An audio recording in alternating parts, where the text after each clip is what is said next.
Hermano Mario, vamos a dar comienzo a la clase del día de hoy, que tiene relación con angelología, que tiene que ver con los ángeles. Nos queda esta y la próxima clase respecto a este interesante tema de los ángeles y los demonios, ¿okay? Así le hemos denominado, por lo tanto, el estudio de hoy, del día 25 de octubre, ¿quiénes son los ángeles y existen los demonios? ¿Cierto? Esa es la pregunta que nos hacemos, nos hicimos desde un principio. Basamos nuestros estudios, ¿cierto? Desde estas cuatro proposiciones. Conocer las diferentes acepciones del concepto de para ángeles, que ya lo hicimos. Ver el desarrollo histórico de la doctrina de los ángeles, que ya lo vimos. Y hoy día nos corresponde ver la diferencia de los ángeles buenos y malos, y el próximo miércoles, ya para concluir los estudios de este año, el propósito por el cual Dios los creó. Nosotros dijimos que, en cierta manera, que vivimos en un mundo lleno de espíritus invisibles. Donde quiera que vamos, vivimos en la presencia de Dios, ¿cierto? El espíritu infinito, eterno e inmutable de Dios. Un espíritu humano, o nuestro espíritu humano, anima el cuerpo de cada hombre, mujer o niño que encontramos. Además, recordemos que los espíritus angelicales y demoníacos se mueven invisiblemente a nuestro alrededor mientras se esfuerzan por avanzar o derrotar el reino de Cristo. Dijimos mucho respecto a la existencia de los ángeles. Dijimos primero que todo que los ángeles habían sido creados por Dios con su palabra. También dijimos que los ángeles, no había un número exacto de ángeles, sino que era la Biblia en Tito, en hebreo y en otros pasajes señala que son millares de ángeles. También la Biblia habla de la creación de ellos en el momento, o sea, antes de crear todas las cosas prácticamente. Ellos estaban, ¿cierto?, antes de crear la tierra, antes de crear lo que nosotros conocemos como nuestro hogar, que es la tierra. Eso fue lo que más o menos vimos a grandes rasgos. Hemos dicho también que nuestro marco teórico, es decir, de dónde hemos traído todos estos estudios, de estos 4 libros, también dijimos, ya bueno, ya el resumen ya lo hicimos en cierta manera. Dijimos también que todas las religiones reconocen, sin lugar a duda, hermanos queridos, la existencia de un mundo espiritual. Sus mitologías, sus historias pasadas hablan de dioses, semidioses, espíritus, demonios, genios, héroes, brujas y un montón de etcétera. Entre los persas, especialmente, fue donde la doctrina de los ángeles se desarrolló, y muchos eruditos críticos de este tema aseguran que los judíos derivaron su angelología de los persas y no de las escrituras del Antiguo Testamento.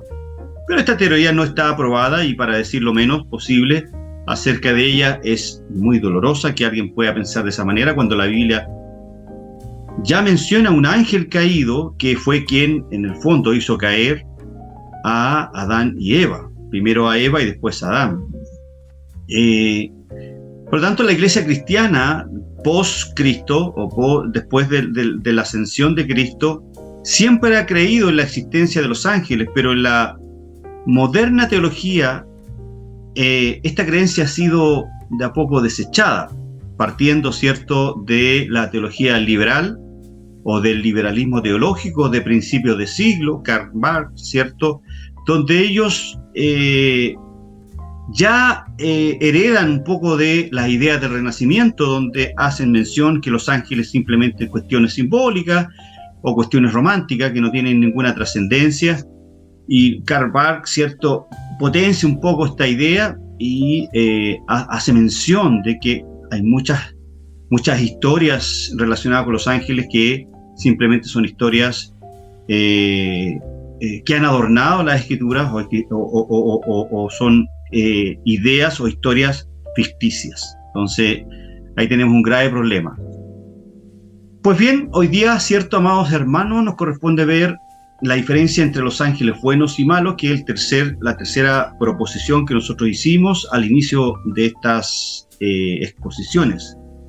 Lo primero que podemos decir es que los ángeles buenos, indudablemente que el libro de Hebreos denomina a los ángeles espíritus ministradores, ahí en Hebreos 1:14, que fueron enviados para servicio a favor de los que serán herederos de la salvación, es decir, usted y yo.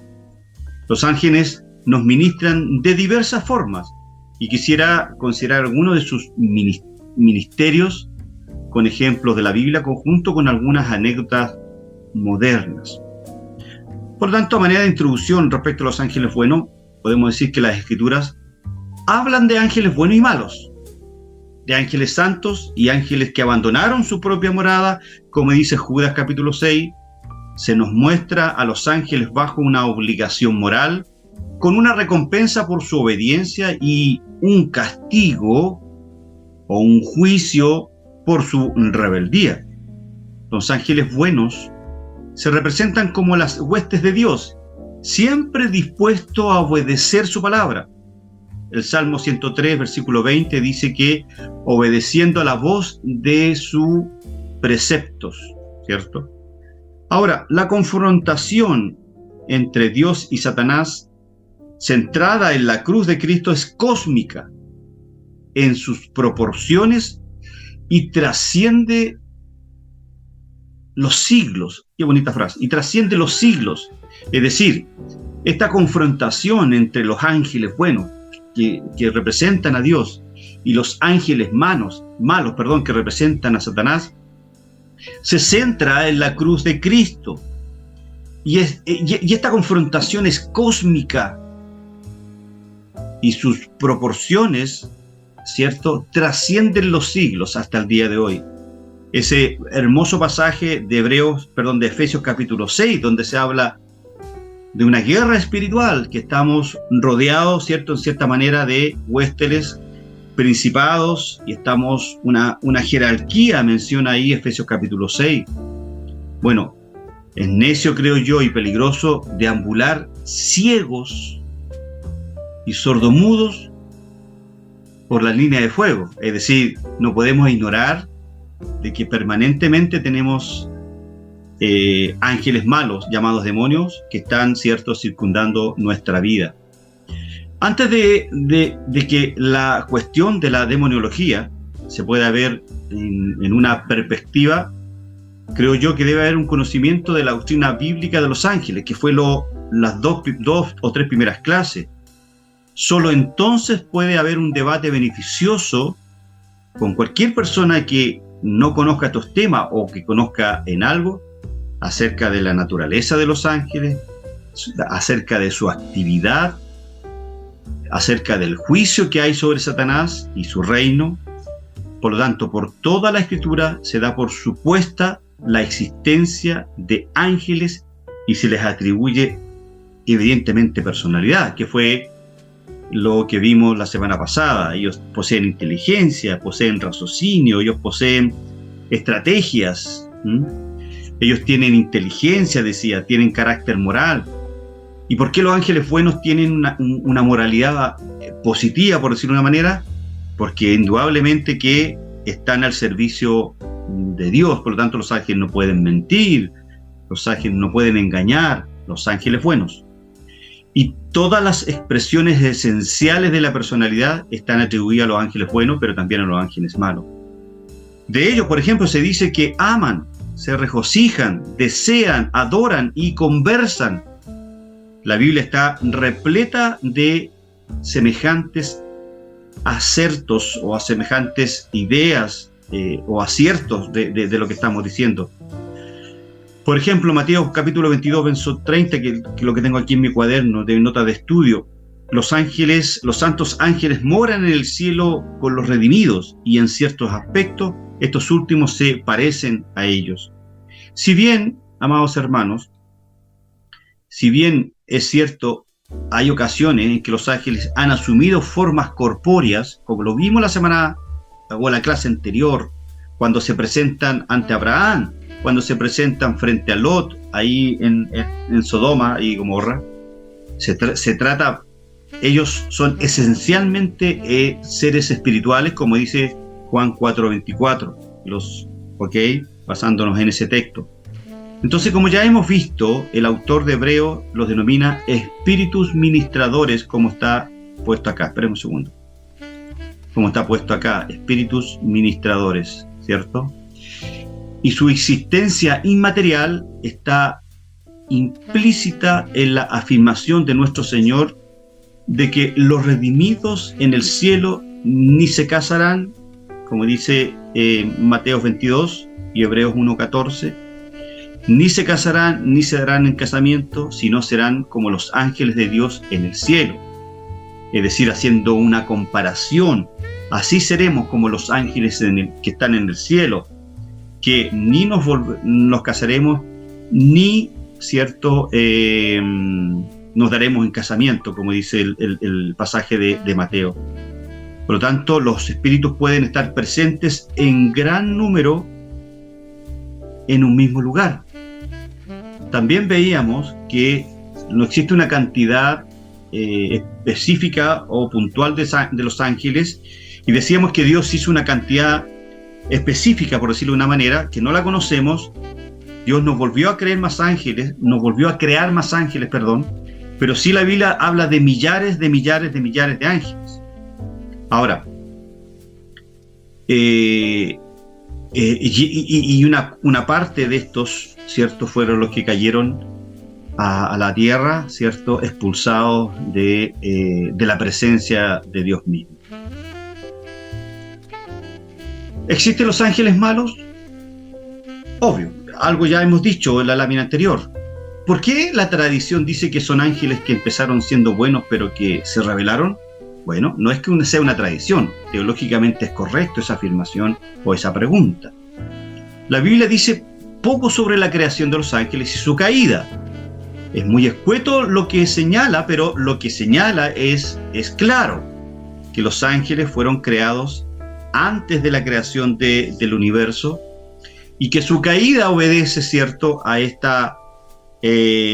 casamiento de estos ángeles malos con Satanás, que se rebeló contra Dios mismo. Entonces Dios los manda a morar a la tierra, y una parte pequeña los encarceló en cárceles eternas. Pero recordemos que en Génesis se dice varias veces que Dios crea un mundo que es bueno. Bueno, pronto Adán y Eva, buenas criaturas por supuesto, son tentados por una serpiente. Ahora, por desgracia, sí, fueron tentados por una serpiente. Ahora, es importante, amados hermanos y hermanas, nombrar el mal. En este caso, el diablo y su corte de ángeles caídos, para mantenerlos en su lugar, para evitar que se extiendan, debemos poder hablar de ellos, creo yo, con absoluta libertad. La mitología o la teología demoníaca, por decirlo de una manera, o los que se encargan de hablar sobre este tema de los demonios, que a mí no me gusta hablar mucho, pero es necesario que lo conozcamos. Al enemigo hay que conocerlo, pero más que eso, nada más. Hablan de la serpiente. Bueno, la serpiente, los lectores de esta historia, de ahí en Génesis, ya sean judíos o cristianos, nos hemos preguntado de dónde salió esta serpiente. ¿Se la ha preguntado usted alguna vez? Yo creo que sí. ¿Y cómo fue que esta criatura, a priori buena, como todas las criaturas, empezó a tentar al hombre con la evidente intención de hacerle caer? Bueno, uno piensa lógicamente que entre el momento de la creación, que es bueno, recuerden que Dios, cada término de día decía, y vio Dios que era bueno. Bueno, que es bueno. Y este episodio, ya el de la tentación a Adán y Eva, debe haber pasado, creo yo, algo. Bueno, algunas criaturas debieron rebelarse contra Dios, como lo hicieron los ángeles, y dar la espalda a su plan para ellas, que era perseverar en el bien. El libro de Apocalipsis, ¿cierto?, dice que la serpiente antigua es el diablo, ahí en el capítulo 20. ¿Ya? Bueno, el demonio es una criatura que comenzó como un hombre bueno y luego empezó a querer el mal para la gente y hacer que Dios mintiera.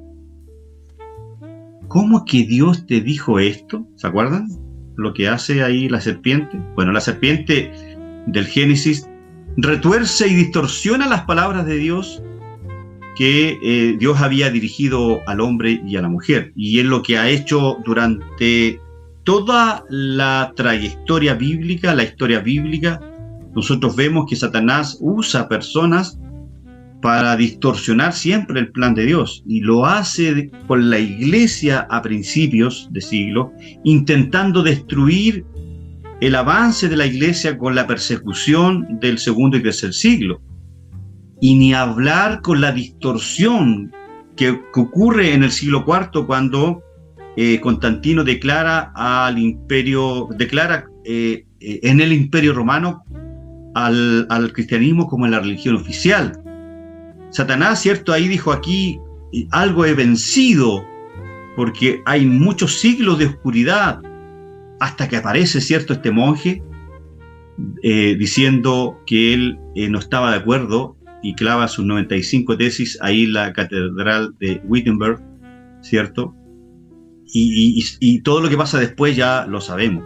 Pero Satanás, nuevamente, este ángel, el general de estos ángeles malos, vuelve a la palestra, ¿cierto?, con algunas teologías, algunas malas teologías que nacen en los siglos XVIII, con John Derby y un montón de personajes más que se van desarrollando a lo largo de los siglos XVIII, XIX, y para qué decirle el siglo XX, ¿cierto? 1975, cuando nace, ¿cierto?, esta confederación de apóstoles ahí en Estados Unidos, y se crea toda una teología nueva relacionada con el apostolado. Entonces, esto no es, el ataque de Satanás ha sido sutil, no es nuevo, nace en Génesis y va a seguir hasta el final de los tiempos.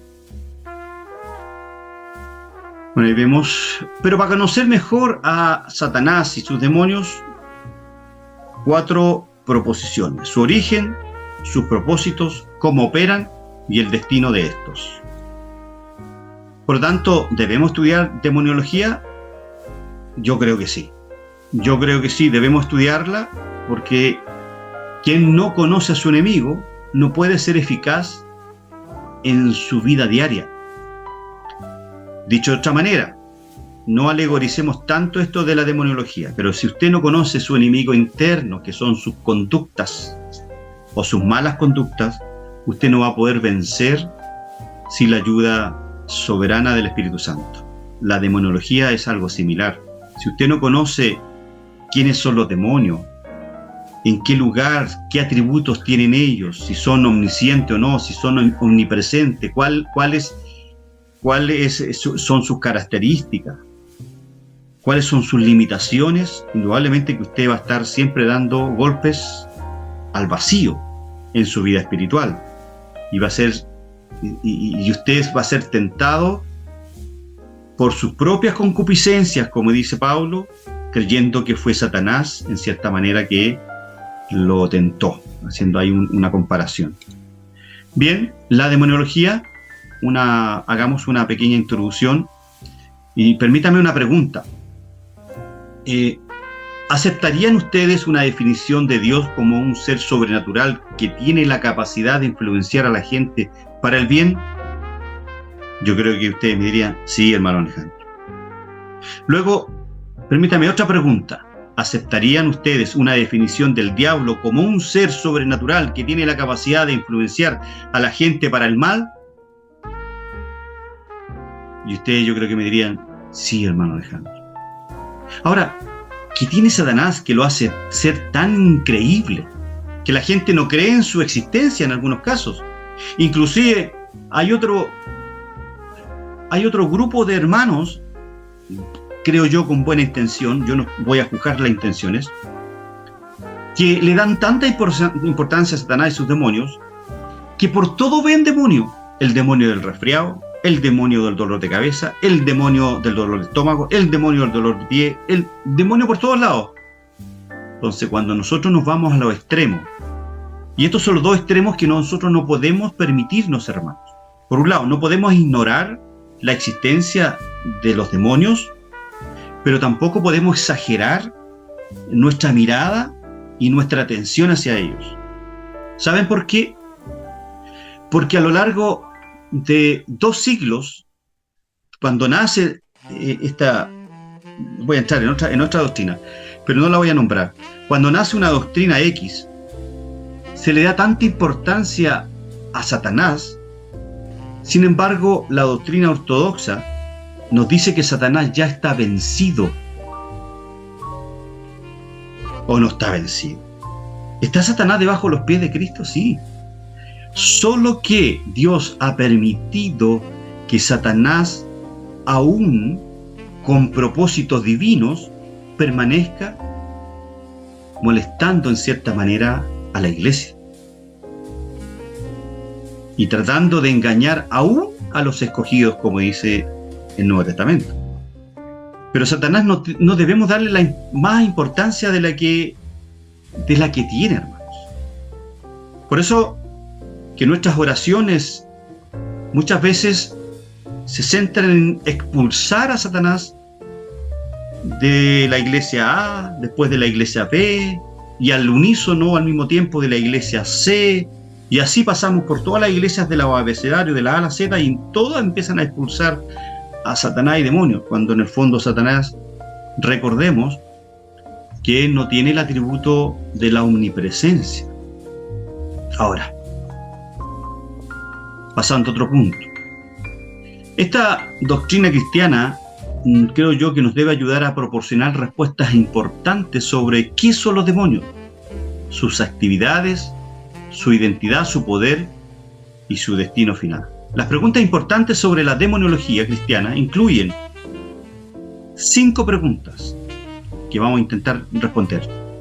¿Qué enseña la Biblia sobre los demonios? Bueno, la Biblia enseña que los demonios son ángeles caídos que se rebelaron contra Dios, dirigidos por Satanás, y estos demonios buscan engañar a los que viven en este mundo, a usted y a mí.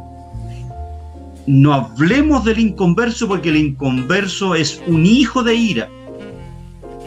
Permítame leerle un pasaje. Efesios capítulo 2, que fue un texto que nos predicó nuestro pastor Juvenal hace 2 domingos atrás, que me la perdí, pero sé que tenía que predicar sobre eso. Efesios capítulo 2, que me encanta, sobre todo el capítulo 3, y ni hablar del capítulo 4, que es el pero de Dios.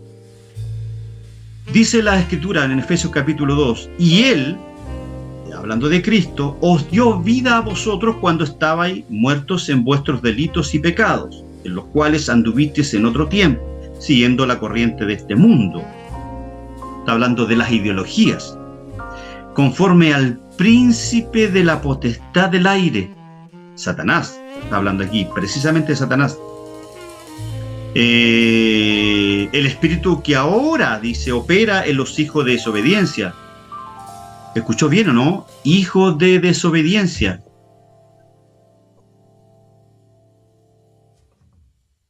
¿Escuchó bien, cierto? Hijo de desobediencia. Ponga mucha atención.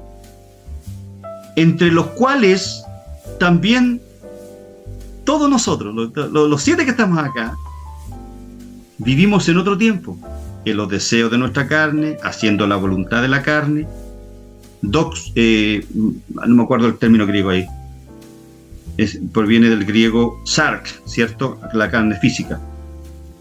Y de los pensamientos, y éramos, tiempo pasado, pretérito pasado, por naturaleza, hijos de ira. Vuelve a decir, a replicar el apóstol San Pablo, de que nosotros, ustedes, los 7 que estamos acá, éramos hijos de ira, éramos hijos de Satanás, lo mismo que los demás. Pero Dios, y ahí ya no sigo con eso porque si no ya estaría predicando. Pero Dios, que es rico en misericordia, con su gran amor que nos amó, aún estando muertos en nuestro delito y pecado, nos dio vida juntamente con Cristo. Por gracia soy salvo, por medio de la fe. Y esto no es de vosotros, sino que es un don de Dios. Me encanta el capítulo 2 de Efesios. Bien, sigamos. Entonces, ¿qué enseña la Biblia sobre los demonios? Ya lo dijimos. Segunda pregunta. ¿Cómo cayeron Satanás y los demonios del cielo? Bueno, Satanás y muchos ángeles se rebelaron contra Dios. y fueron rechazados del cielo. La Escritura registra esto, pero no establece exactamente cuándo tuvieron lugar estos eventos, ¿cierto? Muchas personas creen que Satanás y sus demonios son solamente personificación del mal, y aquí entramos nuevamente en la teología liberal o el liberalismo teológico. La demonología cristiana nos ayuda a comprender, amados hermanos, la naturaleza de nuestro enemigo espiritual, contestando la segunda pregunta. Nos enseña cómo resistir y vencer el diablo y sus tentaciones. Alabemos a Dios por la victoria sobre las tinieblas por medio de nuestro Señor Jesucristo. Aunque el cristiano no debe estar obsesionado con la demonología, como lo dije en mi comentario anterior, una comprensión clara, precisa, una comprensión correcta de la demonología nos ayudará a calmar nuestros temores, nuestras ansiedades, nos mantendrá vigilantes, por supuesto, y nos recordará que debemos permanecer cerca, siempre cerca de nuestro Señor Jesucristo. Tenemos al Espíritu Santo viviendo en nuestros corazones. ¿Y qué dice 1 Juan 4:4? Mayor es el que está en nosotros que el que está en el mundo. ¿Cierto? Ay, Dios mío. Recuerden que la Biblia dice que el maligno a usted no le puede tocar, dice Santiago. Una escritura clave relacionada con la demonología cristiana, sin lugar a dudas, está ahí en 2 Corintios 11, 14 al 15, y se lo leo, lo tengo aquí en mi cuaderno. Y no es maravilla, porque el mismo Satanás se disfraza como ángel de luz. Así que, si respecto a esta verdad, no es extraño si también sus ministros se disfrazan como ministros de justicia, cuyo fin será conforme a sus obras. Entonces nosotros debemos juzgar a aquellos que se dicen ser y no lo son conforme a sus obras. En el fondo nos dice Pablo en 2 Corintios. Ahora, esa imagen de Satanás se originó, por supuesto, en la Edad Media. Esa imagen, ¿cierto? Acuérdense, con cacho, con barbilla, con tridente.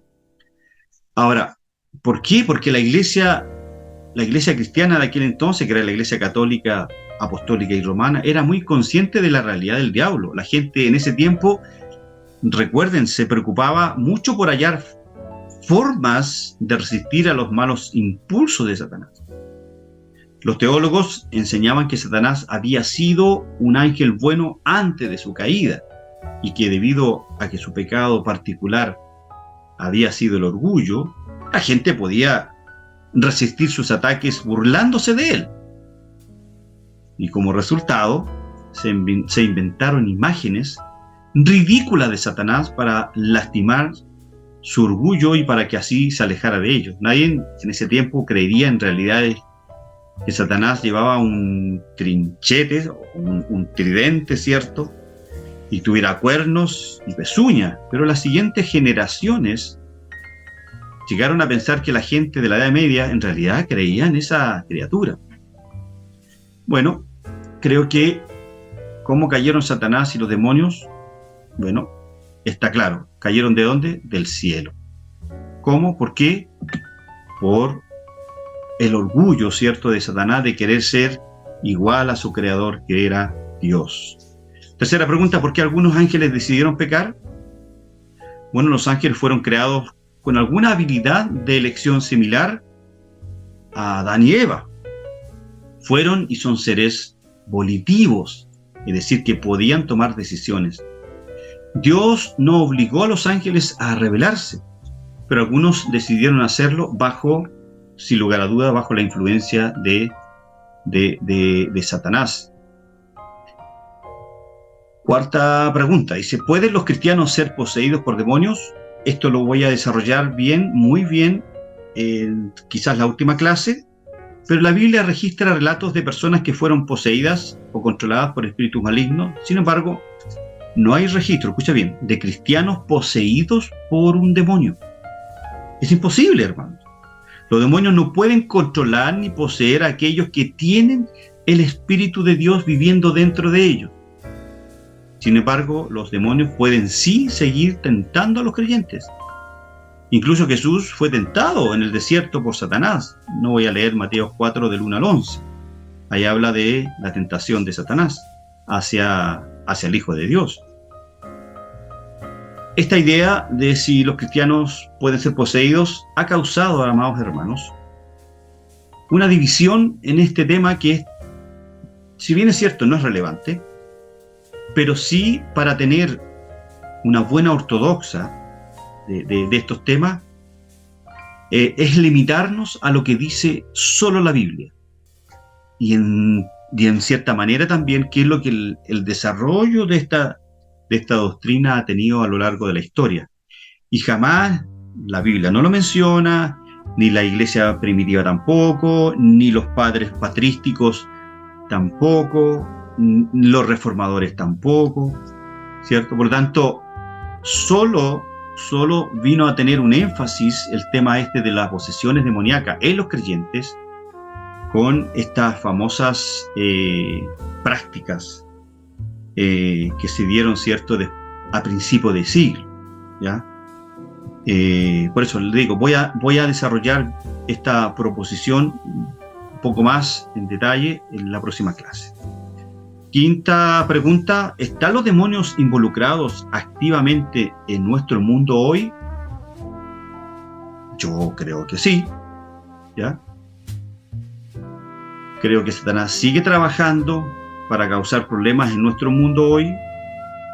Solo de ver, hermanos amados, las ideologías políticas, las ideologías morales, las ideologías sociales, todo tipo de ideología que esté en contra de la palabra de Dios es diabólica, es diabólica. Me escucho bien, ¿cierto? Toda ideología que esté en contra de Dios es diabólica. El progresismo, el liberalismo teológico, el feminismo radical y todas estas cosas que usted sutilmente ve en pantalla, ¿cierto? Satanás está controlando aún estas cosas, ¿ya? Eso nunca se olvide. Entonces, ¿están los demonios involucrados activamente en nuestro mundo hoy? Sí, claro que sí. Pero a usted no lo puede tocar. A la iglesia no la puede vencer. Intentará vencerla, que es distinto. Veamos un poquito la introducción entonces a la satanología y a la demoniología. Entonces, en esta parte del estudio hay dos secciones en conjunto, las cuales van de la mano. Estas son la satanología y la demoniología. Puede ser que usted se esté preguntando por qué estudiar sobre Satanás y sus ángeles. Bueno, primero que todo, porque nos pidieron hablar de esto, primero que todo, y porque creo que al leer sus respuestas, y aquí quiero agradecer a 7 hermanos, ¿cierto?, que pudieron responder estas respuestas, estas preguntas, y la verdad que a mí me causó mucha alegría el leer sus respuestas. Y cuando yo hice la pregunta sobre qué había aprendido usted de los ángeles o de esta materia, hay una respuesta que me llamó mucho la atención, que yo se las compartí en el grupo, que decía más o menos así. Decía, permítame, la quiero sacar a colación. Esperen un segundo, si la encuentro. No la encuentro. Bueno, decía, si mal no recuerdo, que no conocía, esa persona no conocía nada de los ángeles, y que había aprendido que los ángeles, bueno, la persona decía que, el hermano decía que él podía activar los ángeles. Entonces, con lo que ha aprendido hasta ahora, se había dado cuenta de que los ángeles es Dios quien les da las órdenes, están al servicio de Dios. Entonces, eso nos tiene que dejarnos tranquilos. Si bien es cierto, debemos preocuparnos de estos temas, como ya es la tercera vez que lo digo, pero no no emocionarnos tanto con esto, no ser tan profundos en nuestra búsqueda, porque hay, creo yo, otras materias mucho más importantísimas de la cual aprender. Lo que estamos haciendo ahora, sin lugar a duda que es importante, porque estamos profundizando, quizás no como quisiéramos, pero sí con lo que estamos entregando, amados hermanos, creo que es suficiente para todos nosotros de lo que este tema nos compete. Entonces, decíamos que si bien nuestra necesidad de detenernos a estudiar y enfocarnos en las riquezas de Cristo, como se nos enseñó el día domingo, en lugar de Satanás y los demonios, necesitamos conocer esta doctrina, creo yo, de la Biblia, para poder estar alertas sobre quién, cómo actúa este personaje, qué es y cuál es su destino final. Al hablar de los ángeles en la Biblia, esta usa el género masculino exclusivamente. O sea, del 100% de las veces que la Biblia se refiere a ángeles, siempre es un género masculino. A pesar de que la palabra angeló tiene alternativas en el género neutro, ¿cierto? Tanto en hebreo como en el griego.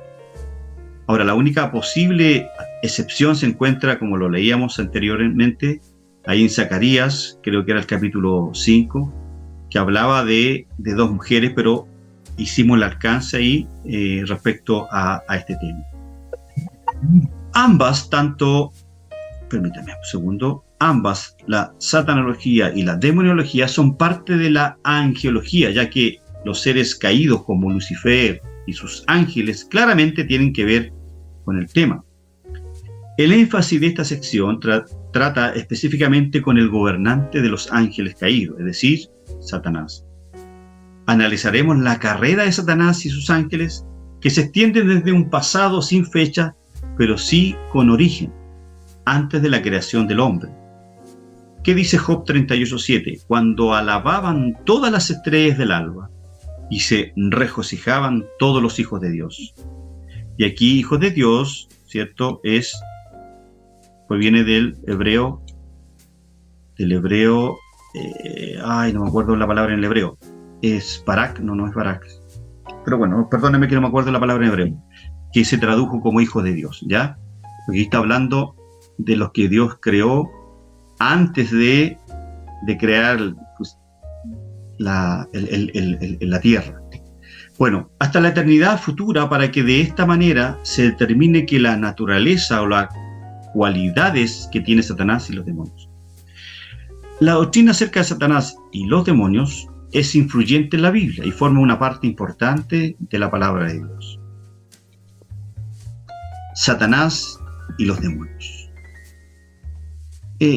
Esa imagen, hermanos amados, de Satanás se originó, como decía delante, en la Edad Media. Cuando la iglesia de la Edad Media era muy consciente de la realidad del diablo, es decir, que existía. Recuerde que en el Renacimiento, ¿cierto?, vino a traer esta tergiversación o esta mirada un poco antropomorfa, ¿cierto?, de lo que era Satanás, o alegórico más que todo, era simbólico. La gente en ese tiempo se preocupaba mucho por hallar formas de resistir a los malos impulsos de Satanás. Y crearon todo este personaje con estridente y todo esto con cacho, con cola, ¿cierto?, y de color rojo. Así que esa imagen de Satanás viene de ese lugar, ¿no? O viene desde la Edad Media. ¡Ay, Dios mío! Y luego veamos cuál es el origen entonces de Satanás. Hay dos pasajes que vamos a analizar. El primero es Ezequiel 28 del 12 al 19 y Isaías 14 del 12 al versículo 15. ¿Qué dice Ezequiel 28 del 12 al 19? Bueno, este es uno de los pasajes singulares en que se habla a una persona, pero que en realidad se refiere a otra. Aquí el rey de Tiro meramente tipifica a Satanás, quién es la persona a quien de veras se está hablando. El autor está hablando de el rey Tiro. Esto se ve claramente del contexto y podemos verlo ahí en Mateo 16:23 y Génesis capítulo 3, como otros casos, ¿cierto?, de esta realidad virtual, de cierta manera. Ahora, en este pasaje aprendemos lo siguiente acerca de Satanás. Fue y es un ser creado. Fue creado como un querubín. Estos eran seres celestiales o angélicos que simbolizaban la presencia santa de Dios y cuyo propósito era proteger y sostener la justicia de Dios, Génesis 3:24, la misericordia de Dios, Éxodo 25:22, y el gobierno de Dios, Salmo 99, versículo 1. Era el querubín ungido, versículo 14. Eso es que fue separado Eso es que fue separado por Dios con poder y autoridad especiales. Noten el versículo 14, yo te puse, Dios le dio esa autoridad. En el pasado moraba en el huerto de Dios, versículo 13, la presencia de Dios. Le fue dado con gran sabiduría y hermosura, versículo número 12. Fue cubierto con 10 piedras preciosas, el número del gobierno humano. Se le relacionó a la música, versículo 13. En su estado caído, todavía lo es, no vamos a hablar de ese tema. Perfecto en el principio, fue enaltecido con orgullo. Rebeló contra Dios y fue echado de su primer estado, versículo 15 y 17. Note lo que dice Judas capítulo 6. No, Judas versículo 6, porque Judas tiene un puro capítulo. Y a los ángeles que no guardaron su dignidad, sino que abandonaron su propia morada, los ha guardado bajo oscuridad, en prisiones eternas para el juicio del gran día. Que dice que este pasaje hace alusión a una parte pequeña de los ángeles que se rebelaron junto con Satanás, que ellos ya están presos en prisiones eternas, una parte pequeña. Pero el resto anda deambulando por ahí, tratando de engañarnos y tratando de que nos desviemos de nuestra adoración correcta. Y quiero tocar esto de la música.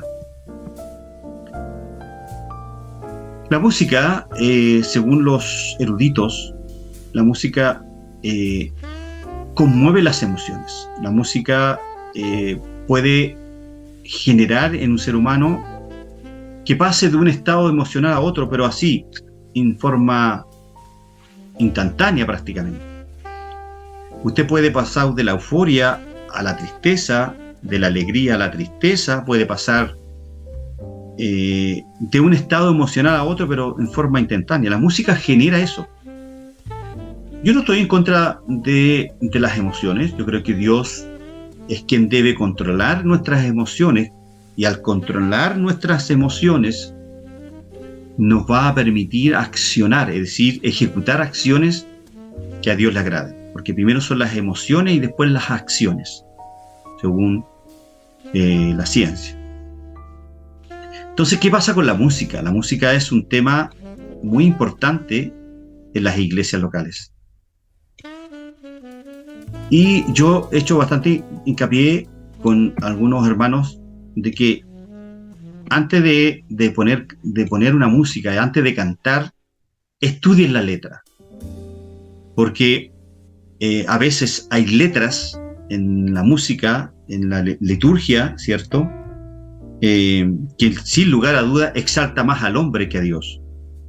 Y eso indudablemente que a Dios no le agrada. Por eso es que es importante que las personas que se dedican a la música, que cantan y tocan algún instrumento, sepan estas cosas, que la letra, por ser la música algo que mueve las emociones, nos puede conducir a exaltar más la imagen del hombre que la imagen de Dios. Eso, y cierro paréntesis respecto al tema de la música. La música es un tema que creo yo que los líderes de jóvenes deben tratar en las iglesias locales. Bien. ¿Qué dice Isaías? Que el segundo versículo, ¿cierto?, que está acá, ¿ya?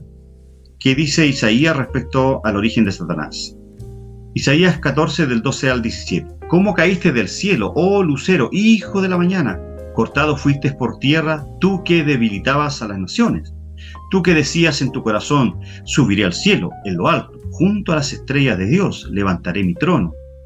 Y en el monte del testimonio me sentaré, a los lados del norte, sobre las alturas de las nubes subiré, y seré semejante al Altísimo, mas tú derribado eres hasta el Seol, a los lados del abismo.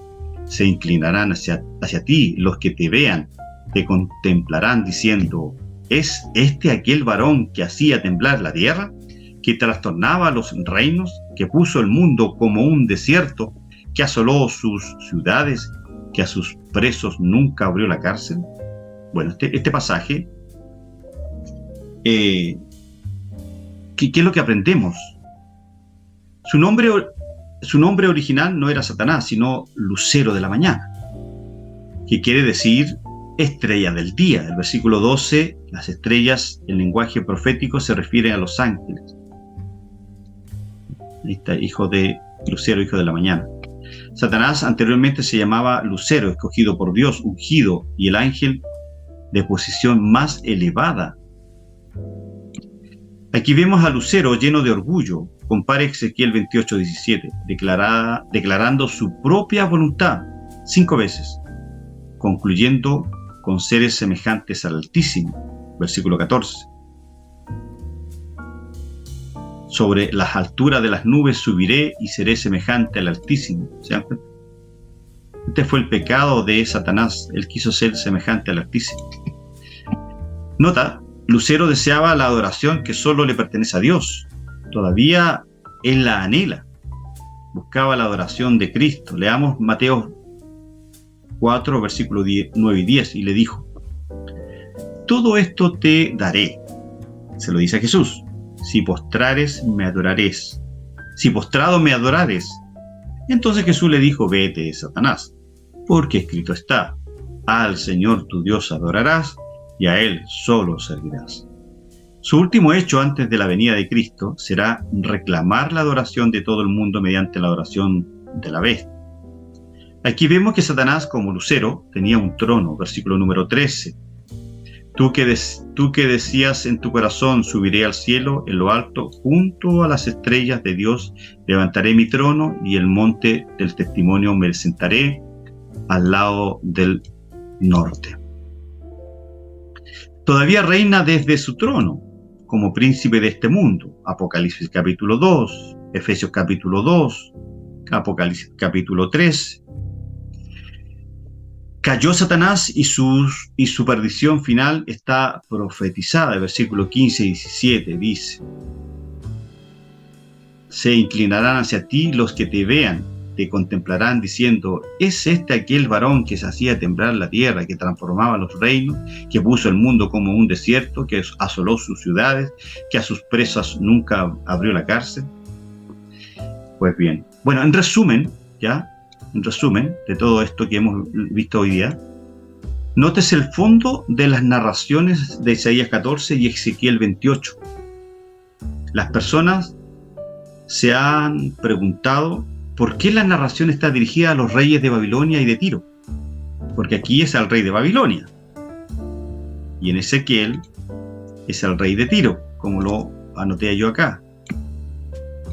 Bueno, antes de informarse con respecto a la caída de Satanás, creo yo que una de las respuestas sería en el sentido de que el profeta describió la caída de Satanás para un propósito práctico. Algunos de los reyes de Babilonia y Tiro reclamaron para sí, en forma blasfema, adoración como si fueran seres divinos, e hicieron de sus súbditos juguetes de sus despiadadas ambiciones. También para advertir a los tales, los profetas inspirados de Dios descorrieron el velo en cierta manera del pasado lejano y presentaron la caída del ángel rebelde que dijo, seré semejante al Altísimo. La lección era la siguiente, creo. Si Dios castigó el orgullo blasfemo de este ángel elevado, no dejará de castigar a cualquier monarca que se atreva a usurpar el lugar de Dios. Y hoy día hay muchos gobernadores que usurpan el lugar de Dios. Nótese, amados hermanos, de qué manera Satanás trató de infectar a nuestros primeros padres con ese espíritu. Ahí en Génesis capítulo 3, ¿cierto? Y ¿qué es lo que dice la siguiente lámina? Veamos qué dice Génesis 3:15. Y pondré enemistad entre ti y la mujer, entre tu simiente y la simiente suya. Esta te herirá en la cabeza y tú le herirás en el calcañar. Calcañar es el talón de esa simiente. Y Isaías 14:14 dice: sobre las alturas de las nubes subiré y seré semejante al Altísimo, que es el texto que ya habíamos leído. Nótese de qué manera el orgullo y la ambición frustrada le consumen aún, de manera que desea ser adorado como Dios de este siglo. Una ambición que será transitoriamente satisfecha cuando se encarne en el anticristo. Como castigo por su maldad, Satanás fue arrojado del cielo, junto con un grupo de ángeles que se habían plegado a su rebelión. Textos como Mateo 25:41, Apocalipsis capítulo 12 y otros más. Trató de hacer de Eva una aliada, pero Dios frustró el complot y dijo: y enemistad pondré entre ti y la mujer, como dice el protoevangelio de Génesis 3:15, que es el texto que está acá arriba, que ya lo leí completo. Yo creo que vamos a dejarlo hasta acá. Yo les voy a pedir que lean la siguiente lámina en su casa y el próximo martes terminamos el tema de Satanás para ver un poco de esto que tengo acá. Permítanme un segundo para que veamos las proposiciones que hicimos al principio. Déjeme, ahí está.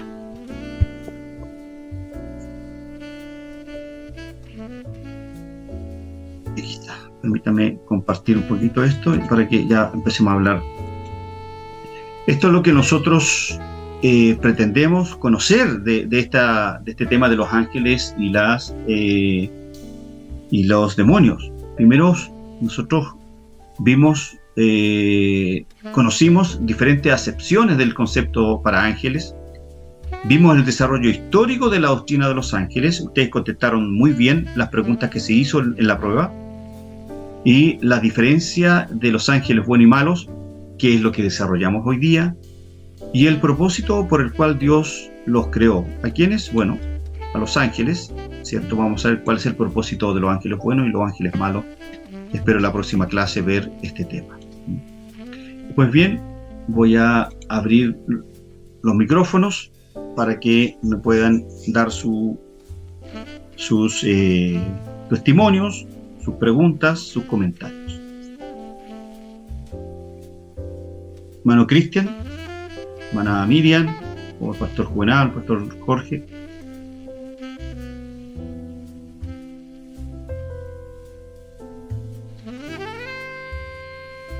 Ok, vamos a concluir. Parece que están todos en silencio.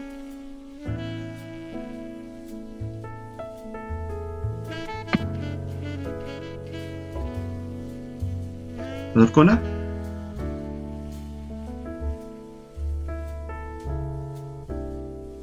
Ahí está. ¿No se le escucha? ¿O yo no le escucho?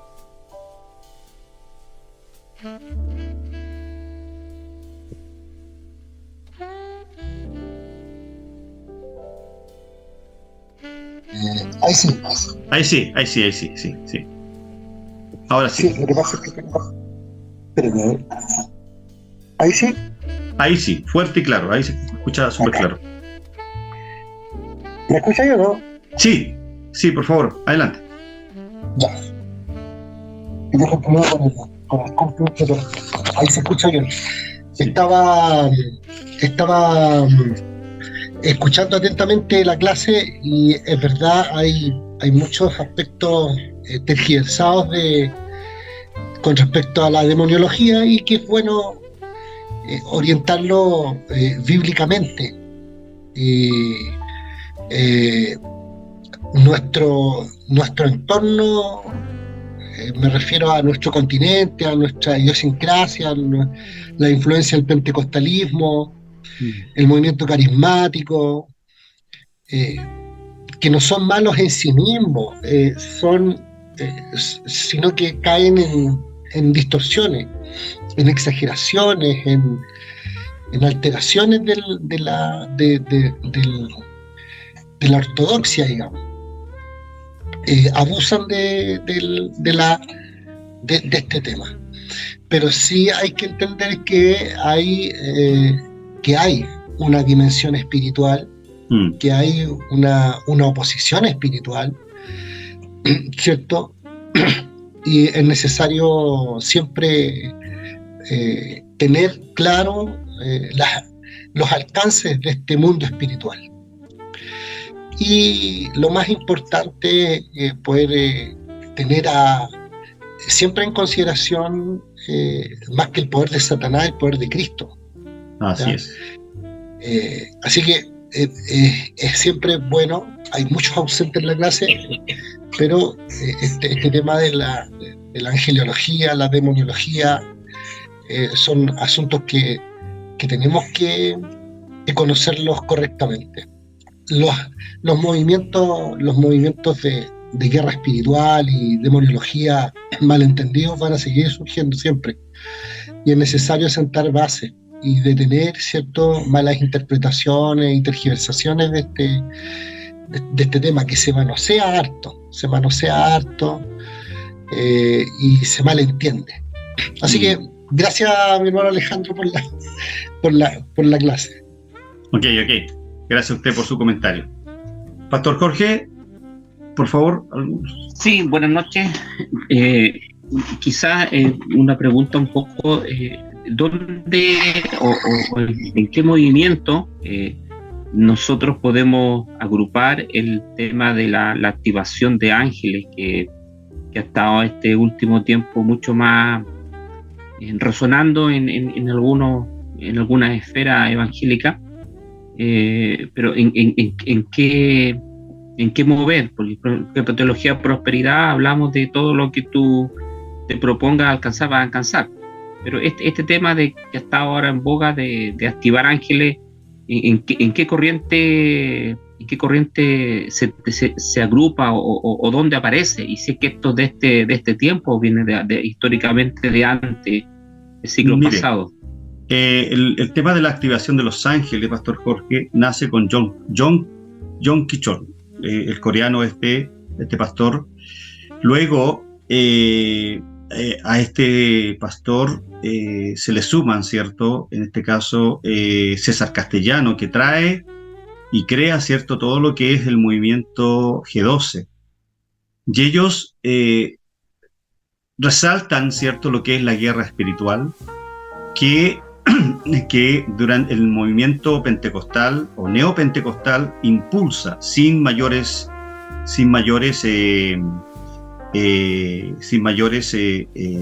logros.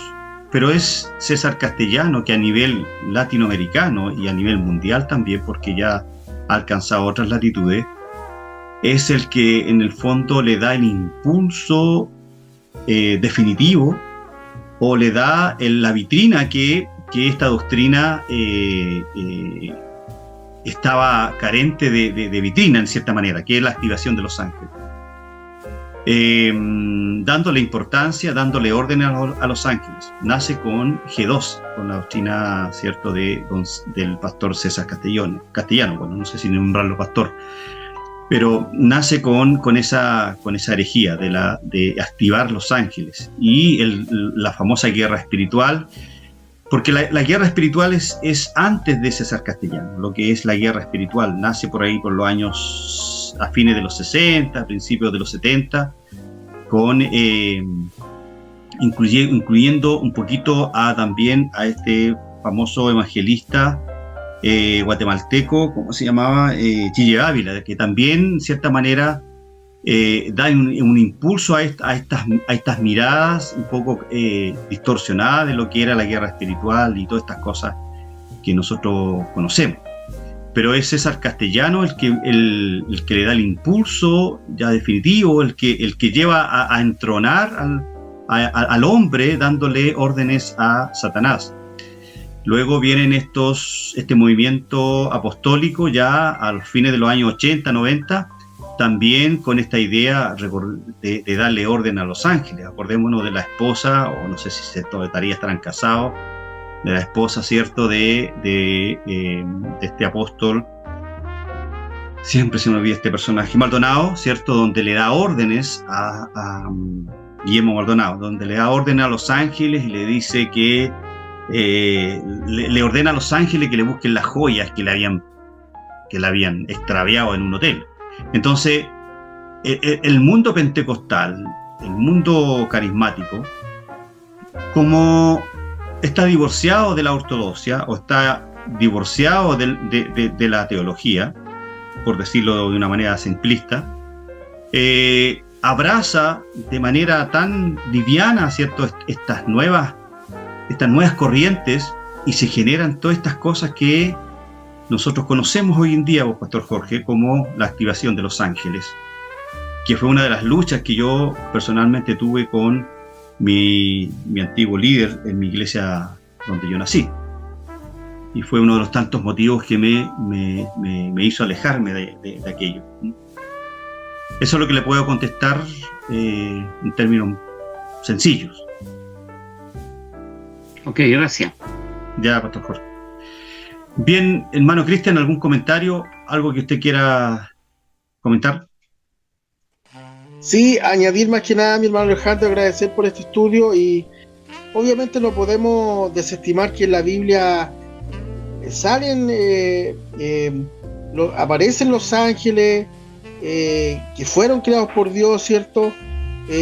En su tiempo comunicaron la voluntad de Dios también, la voluntad de Cristo referente al plan de salvación.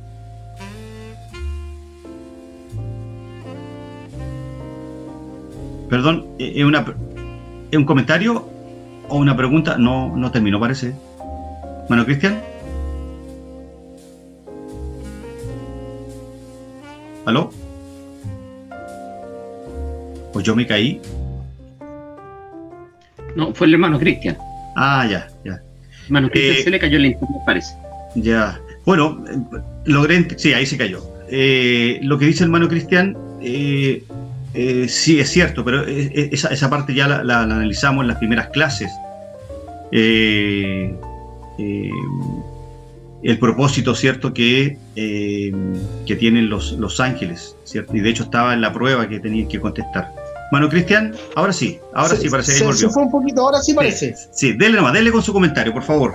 No, lo que quería yo acordar es lo siguiente, que, bueno, agradecer por este estudio que se da con respecto a los ángeles. Obviamente lo que usted nos ha ido enseñando y lo que podemos ver también nosotros en la Escritura es que los ángeles fueron creados por Dios, que comunicaron la voluntad de Dios en su momento, y que aparecen y cumplen, tienen roles importantes dentro de todo lo que se revela en la Escritura, pero obviamente están a disposición de Dios y de su obra y de su plan, no a disposición de nosotros, como muchas veces se cree atribuir que nosotros podemos darle órdenes o decirle cualquier cosa, o que poco menos intercedan por nosotros.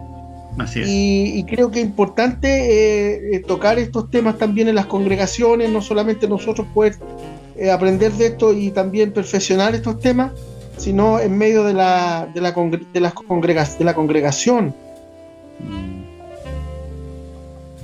Así, yo pienso lo mismo, hermano Cristian. Pienso lo mismo. Muchas gracias por su comentario, hermano Cristian. Parece que se volvió a caer. Muchas gracias por su comentario. Creo que es asertivo en lo que él señala. La Escritura está el Espíritu Santo y está Dios, que es mucho más importante que lo que podamos pensar cada uno de nosotros o algunos movimientos cristianos. Así es. Esa sería mi observación. Muchas gracias, hermano Cristian. Muchísimas gracias por su comentario. Muy amable.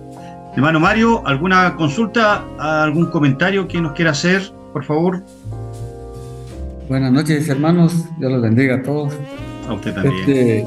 Aquí un comentario, no sé si pasa lo mismo allá con ustedes en Chile, que cuando hay un endemoniado, que por lo general es un miembro de la iglesia, el pastor o el que le toca ir a hacer el exorcismo, se puede decir así, dice que tiene que estar bien con Dios, porque si no el endemoniado le empieza a decir todos sus pecados, ¿va? Todo lo que él está mal.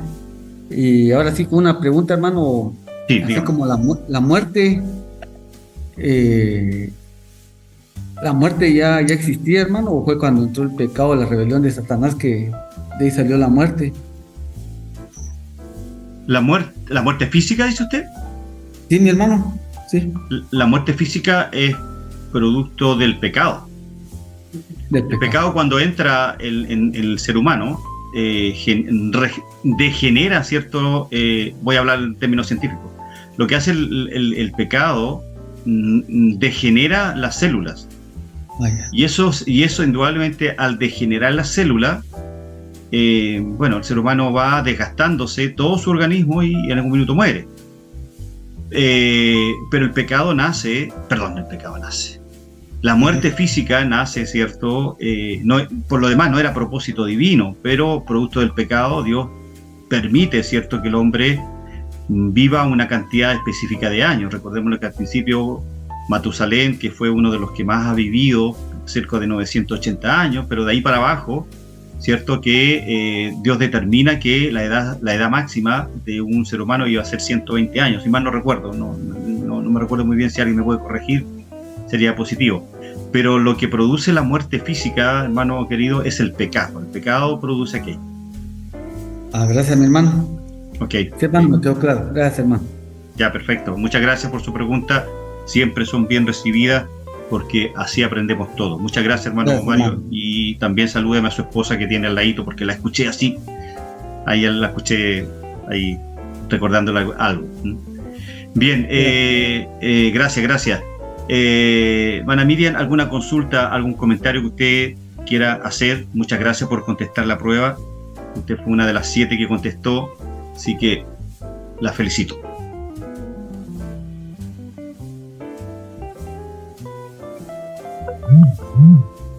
Bueno, ahí sí. ¿Ahora sí? Sí, ahí sí. Ya. Buenas noches. Buenas noches. Sí, mi hermano Alejandro, he aprendido bastante. Gracias al Señor por este tema. Me ha quedado todo más claro ahora, porque como lo repasamos al contestar la prueba, leímos todos los apuntes, así que me quedó mucho más claro. Así que igual quiero agradecer al Señor, porque yo igual estaba equivocada en esa parte de activar los ángeles. Yo lo aprendí, me lo enseñaron ahí en lo mismo que estaba usted diciendo en este minuto. Lo aprendí en ese asunto de las células, de los encuentros. Ahí fue donde yo me perdí. Yo siempre digo esto. Ahí fue donde yo me perdí, porque mi esposo, para nada él, sino que yo me perdí. Yo fui a esos encuentros y digo, me perdí porque mis padres me enseñaron el evangelio que yo estoy escuchando ahora. Pero me introducí ahí, no sé por cómo llegué ahí, por muchos años. Y ahí aprendí todo eso de anular, de activar los ángeles, pero siempre a nosotros nos decían, tú lo dices en el nombre de Jesús, no es que tú lo estés haciendo, pero igual yo creo que está equivocado, porque nosotros no podemos estar diciendo en el nombre de Jesús, porque igual estaríamos dando como una orden a Jesús y más a los ángeles. Creo yo, sería como una doble falta. Pero ahora sé que sí, Dios puede enviar sus ángeles, pero dentro de su voluntad. O sea, es todo, me queda claro que todo está dentro de su voluntad. Todo Amén. Lo que está igual, o sea que si Dios quiere responder una oración, va a ser siempre dentro de la voluntad, la voluntad de Dios. Y en los ángeles lo mismo. Dios puede enviar ángeles, puede hacer, no sé, por resguardarnos, como uno decía, y por su voluntad decir, voy a aventar todos estos ángeles para que cuiden a estas personas, no sé, pero va a estar dentro de su voluntad. O sea, ya me queda claro, me queda muy claro, así que agradezco esta clase, está muy buena, okay. Así que muchas gracias, mi hermano Alejandro, que Dios lo bendiga. Gracias a usted, muchas gracias a usted, pues, gracias, siempre es asertivo sus comentarios y se agradecen. Bien, hermanos amados, vamos a orar, y voy a pedirles que puedan hablar con algunos hermanos que han comenzado ciertas clases y que hoy día se han excusado varios producto de el cumpleaños, ¿cierto?, de los hermanos Silva. Me imagino que ha sido por ese motivo, no tengo idea, me imagino que es por eso, aunque no avisaron, pero desprendo que es por eso. Bien, vamos a orar, vamos a pedirle al Señor que nos acompañe, que nos pueda plasmar en nuestra conciencia y en nuestro corazón, principalmente en nuestra mente, de estos temas que hemos compartido con la gracia del Señor el día de hoy. Padre, te damos infinitas gracias. Gracias por un día, Señor, esplendoroso, un día en que hemos podido, primero que todo, adorarte con nuestro respirar, porque el solo hecho de respirar ya es un signo de adoración, Señor. ¿Cómo no agradecerte, mi Dios eterno, que al despertar, abrir nuestros ojos en nuestra mañana, podemos disfrutar y apreciar a nuestros seres queridos? Eso ya en sí, Señor, no es un motivo más que suficiente de darte las gracias. El poder respirar, el poder levantarnos y conducirnos, Señor, a nuestras actividades diarias. Y el saber que durante el día nada nos ha ocurrido ha sido por tu gracia, ha sido por tu amor, ha sido por tu misericordia. Y más aún, Señor, ¿cómo no agradecerte que ya al final de este día, cansados, muchos de nosotros, agotados, Señor, por las arduas labores que tenemos cada uno, sin embargo nos hemos apartado un tiempo para escucharte a ti, has ministrado nuestras vidas, nos has enseñado? ¿Cómo no agradecerte cada minuto de nuestra existencia, cada segundo, Señor, que tú estás con nosotros? Si no hemos sido consumidos ha sido por tu misericordia, Señor. Padre, muchas gracias te damos. Y a veces, Señor, necesitamos en el silencio escuchar la voz de tu Espíritu, Señor, y quisiera que en esta hora, Señor, pudieras tú ministrar la vida de mis siervos, de mis hermanos y hermanas. Cuánto te agradecemos, Señor, en esta noche. Y queremos presentarte, Señor, a nuestros hermanos. Tú conoces cada uno de ellos, conoces sus intenciones, conoces sus propósitos, sus motivos por el cual ellos no han podido estar. Señor, te pido en el nombre de Jesús por sus vidas, para que tú les puedas bendecir, puedas traer en ellos, Señor, el convencimiento necesario, Señor, de seguir preparándose en las Escrituras, la única fuente de revelación verdadera, Señor, que nos permite ser personas correctas. Gracias, Señor, te doy por la vida de tus siervos que han permitido estas instancias, Señor, para poder ser corregidos, instruidos, ser llevados, Señor, a la verdad. Quizás muchos de nosotros estábamos errados, no tan solo en estos temas, sino en todos los temas que hemos analizado, Señor, en estos años. Gracias, Señor, te damos, y permítenos, Señor, a desconectarnos de estos medios tecnológicos, que podamos tener un sueño reparador, que cada uno de nosotros pueda agradecer y adorarte al finalizar, Señor, el día. Muchas gracias te damos. Quiero orar por aquellos enfermos, especialmente por Ignacio, por Joaquín, que está enfermito, Señor, la hija de nuestra hermana Jocelyn. Oramos por ellos, Señor, y quiero orar también por Ignacio, Señor, que se encuentra enfermito, mi hijo. Te pido, Señor, que muy pronto ellos puedan recuperarse. Muchas gracias te damos, Señor, en el nombre de Jesús. Amén y amén. Bien, amados hermanos, siervos queridos, Dios les bendiga y nos vemos en otra oportunidad, si así Dios lo desea. Chao, chao, cuídense, prendan ahí sus camaritas si pueden, Mano Mario, su esposita, su hija. ¿Cómo estás, hija? Gusto saludarte, bendiciones. Amén. Chao, chao. Mano Cristian, saludos en su casita. Hermanos, Chao, chao. Chao, Cuídense. chao. Bendiciones. Chao, Buenas chao. noches, chao, que estén bien. Bye, bye. Gracias. Adiós. Adiós. Dios. Chao, chao.